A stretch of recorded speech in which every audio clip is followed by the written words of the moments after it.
Horror कहानियां काला जादू।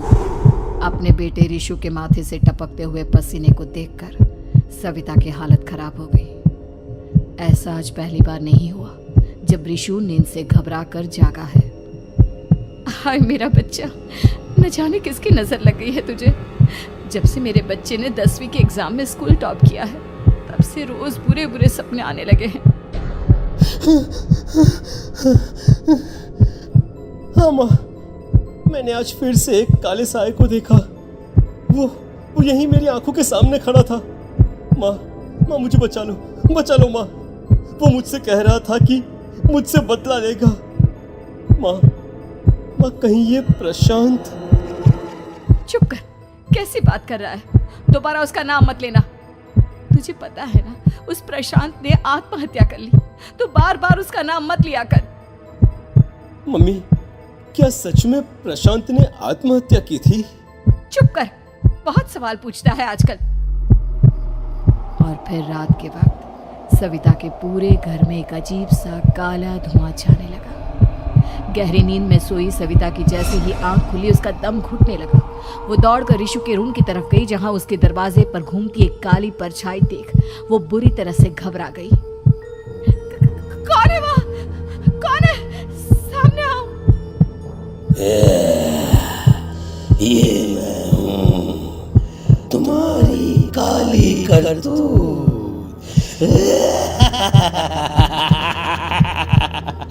और अब मैं तुम्हारे बेटे को ले जाने आया हूँ। नहीं, मेरे बच्चे को छोड़ दो प्लीज। मेरे रिशु को कुछ मत करना।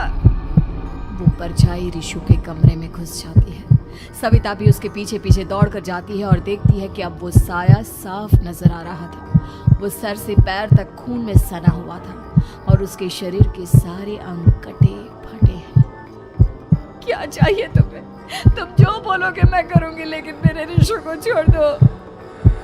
उस परछाई ने रिशु को गर्दन से पकड़कर दीवार के सहारे हवा में उछाल दिया। रिशु जोर जोर से चिल्लाने लगा। माँ बचाओ मुझे, बचा लो माँ, ये मुझे मार डालेगा। माँ मुझे बचा लो माँ।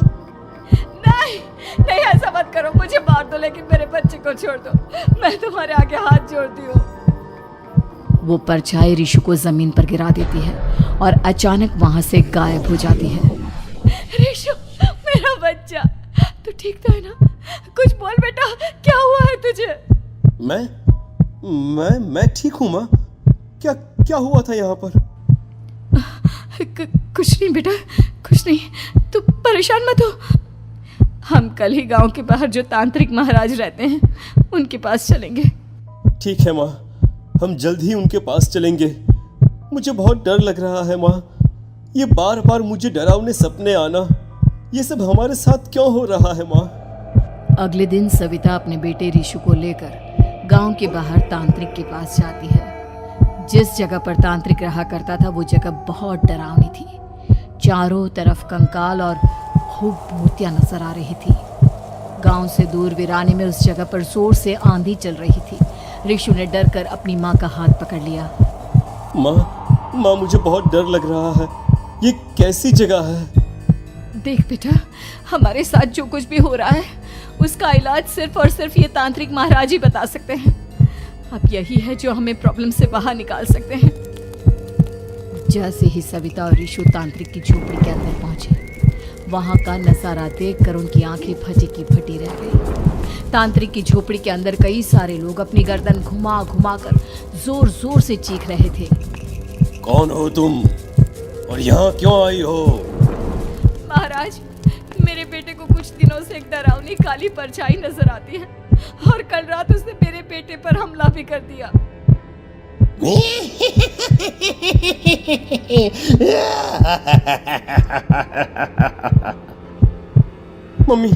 मम्मी हमें यहाँ से चलना चाहिए। ये जगह मुझे ठीक नहीं लगती। नहीं बेटा, ऐसा नहीं कहते। रुक जाओ, 2 मिनट के लिए रुक जाओ। क्या कहा? काली परछाई? तुम्हारे बेटे पर किसी काली परछाई ने हमला किया? हाँ महाराज, वो कह रही थी कि वो मेरे बेटे को कुछ कर देगी, कोई उपाय बताइए महाराज। मेरे बेटे के साथ कुछ गलत नहीं होना चाहिए। तुमने किसी दूसरे के साथ गलत किया है तो तुम्हारे साथ भी गलत होकर ही रहेगा। तुमने किसी की जान ली है, किसी को मार डाला है तुमने। नहीं महाराज, मैंने ऐसा कुछ नहीं किया। मैंने किसी की जान नहीं ली। मुझे कोई उपाय बताइए। लगता है तुम इतनी आसानी से नहीं मानोगी। मैं तुम्हें अभी उस काली परछाई से मिलवा देता हूँ और वही सारा सच तुम्हारे सामने लेकर आएगा। सविता और ऋषु ने डर के मारे अपनी आंखें बंद कर ली। तभी अचानक तांत्रिक की झोपड़ी में अजीबोगरीब आवाजें गूंजने लगी। सविता और ऋषु बुरी तरह से कांप रहे थे। आंखें खोलो और अपने सामने देखो। क्या यही है वो जिससे तुम कल रात को मिली थी? बताओ मुझे। हाँ, इसने कल रात मेरे बेटे के ऊपर हमला किया था। ये उसी लड़के की भटकती हुई आत्मा है जिसे कुछ दिन पहले तुमने मार डाला था। मम्मी ये महाराज क्या कह रहे हैं? क्या सच में आपने किसी की जान ली है, किसी को मार डाला है? अगर हाँ तो बताइए ना मम्मी, किसको मारा है आपने? किसको? तुम्हारी माँ इतनी आसानी से सच नहीं बताएगी बेटा। इसने एक बच्चे की जान ली है। कहीं उसका नाम प्रशांत तो नहीं महाराज? वो मेरा दोस्त है, मेरा पड़ोसी है। सही पहचाना। देखा सविता, तुम्हारा खुद का बेटा भी जानता है कि तुमने किसी के प्राणों की बलि चढ़ा दी और इसीलिए अब उसकी बुरी आत्मा तुम्हारे घर में भटकती है। मुझे माफ कर दीजिए महाराज, मुझसे बहुत बड़ी गलती हो गई। प्रशांत हमारे पड़ोसी का बेटा था। हर बार उसके नंबर मेरे बेटे से ज्यादा आते थे और इसलिए मैंने उसके कमरे के बाहर काला जादू किया था, पर मुझे नहीं पता था कि वो मर जाएगा। तुम्हारे उसी काले जादू वाली गुड़िया के अंदर एक बुरी आत्मा थी जिसने उस बच्चे के दिमाग पर बुरा असर कर दिया और उसी की वजह से उस लड़के ने अपनी बालकनी से कूदकर आत्महत्या कर ली। इसकी वजह सिर्फ और सिर्फ तुम हो, तुम। नहीं महाराज, जो कुछ भी हुआ मुझे नहीं पता था कि प्रशांत अपनी जान दे देगा। प्रशांत की आत्मा इस वक्त तुम्हारे सामने खड़ी है, हमसे बात करना चाहती है। बोलो क्या कहना चाहते हो? मैं जीना चाहता था, बड़ा होकर कुछ बनना चाहता था। आपके बेटे से मुझे कोई परेशानी नहीं थी। अरे वो तो मेरा अच्छा दोस्त था। मुझे माफ कर दो बेटा, मुझसे बहुत बड़ी गलती हो गई, मुझे माफ कर दो। माफ करने से मुझे वापस जिंदगी नहीं मिल जाएगी।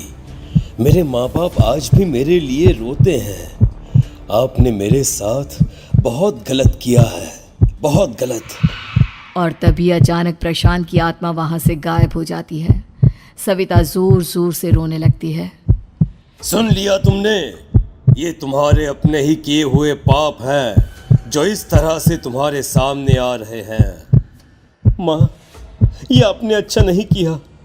सिर्फ 10th बोर्ड के एग्जाम में मैं टॉप कर पाऊँ इसलिए आपने मेरे दोस्त के ऊपर काला जादू कर दिया। नहीं मम्मी, नहीं। अब हम कभी खुश नहीं रह पाएंगे, कभी नहीं। मेरे दोस्त की आत्मा को कभी शांति नहीं मिलेगी मम्मी, कभी नहीं। लेकिन मैंने जो कुछ भी किया सिर्फ तुम्हारे लिए किया। वो लड़का हमेशा फर्स्ट पोजीशन पर आ जाता था और इस वजह से हमेशा तुम्हारे मार्क्स कम पड़ते थे।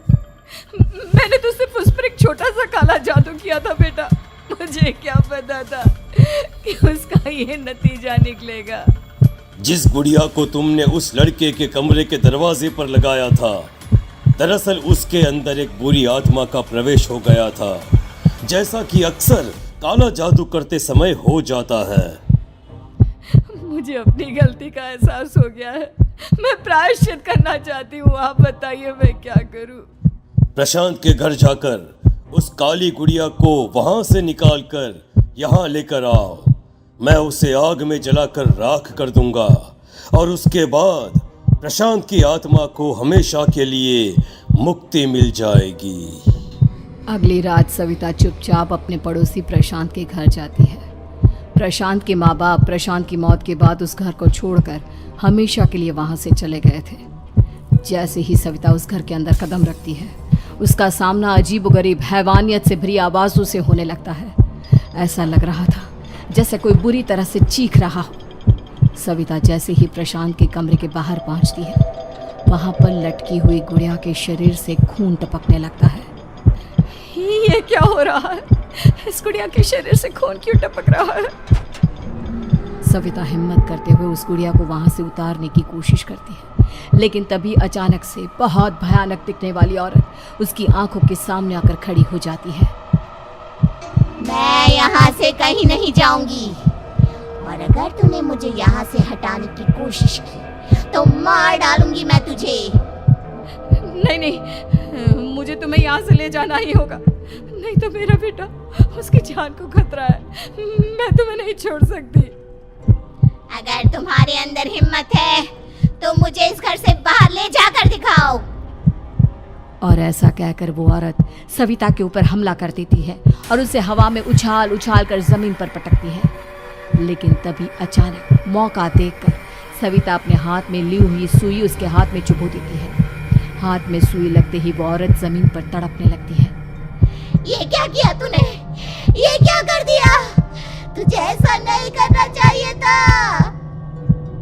तांत्रिक ने मुझे कहा था कि तुझसे जीतने का सिर्फ यही एक तरीका है जिससे मैं अपने पापों का प्रायश्चित कर सकती हूँ और अपने बेटे की जान बचा सकती हूँ। और उसके बाद वो डरावनी दिखने वाली औरत एक छोटी सी जादुई गुड़िया में तब्दील हो गई और सविता ने उसे ले जाकर तांत्रिक को दे दिया। तांत्रिक ने जादुई गुड़िया को आग के हवाले कर दिया।